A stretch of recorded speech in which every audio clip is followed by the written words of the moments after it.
na araw, tagaktak na pawis, at wish na makapag-beach, patunay lang yan na summer na talaga sa Pilipinas. Pero ang summer, pagkakataon ding dumiskarte para ang summer ay maging brighter. Pwedeng-pwede kang magnegosyo. Sa tindi ng init ngayon, perfect pang refresh ang Pinoy sa malamig. May gulaman, juice, shake at milk tea. Meron ding ice cream, scramble o kaya naman halo-halo. Kasi ngayon mainit, sobra. Kaya ang mga tao talaga ice cream ang hinahanap. Ang tatlong flavor na to ay avocado, cheese, mango po. Kung sold out daw ang paninda ni Jomal, nasa 7,000 pesos daw ang kabuang kita. 4,000 dyan ay puhunan, habang 3,000 pesos naman ang maiuuwi niya sa pamilya. Ang summer negosyo naman ng pamilya Kalingasyon, araw-araw dinadayo. Yung bumibili dito sa amin, halo-halo, bata, matatanda. Mayroon kaming halo-halo, mais con yelo, saging con yelo, ice candy.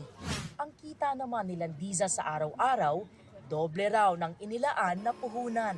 Kailangan lang din daw talaga ng diskarte at syaga sa pagbenta ng samut-saring paninda ngayong tag-init. Tulad ng shake, tapos may burger, fried noodle, siomai. Mas maganda ang kita po ngayon, lalo sa shake kasi sobra pong init. Kahit mainit, kailangan kunting sipag po para sa pang-araw-araw nga namin. Ayon sa isang ekonomista, backyard industry na maituturing ang mga ganitong negosyo. At maganda raw ito sa paglago ng ekonomiya ng bansa. Backyard industry yan eh. Yung doon lang talaga sa mga bahay-bahay. No? At malaking ambag yan sa ekonomiya pag pinagsama-sama mo. Dapat daw itong mas palakasin pa para tumaas ang ambag sa ekonomiya. Mahalagang oportunidad din daw ang summer para magkaroon ng dagdag kita ang entrepreneurs. Malakas kasi yung benta, yung tinda. Pag ganitong panahon, talagang nagbo-boom yun. Nandoon yung demand. Dahil kailangan talaga ng mga tao yan eh.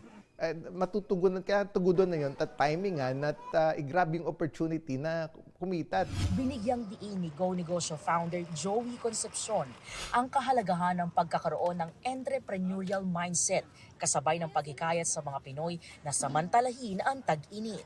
Everybody may not be able to be employed, no? So if he's not employed, he has an alternative sa pagiging isang maliit na negosyante, no? Kung gaya ka rin ni na Jomal, Merced at Landiza na gustong i-level up ang Summer 2024, i-ready nyo lang ang puhunan at diskarte nyo dahil pwedeng-pwede nyo nang simulan ang business na trip nyo. Para sa GMA Integrated News, EJ Gomez ang inyong saksi.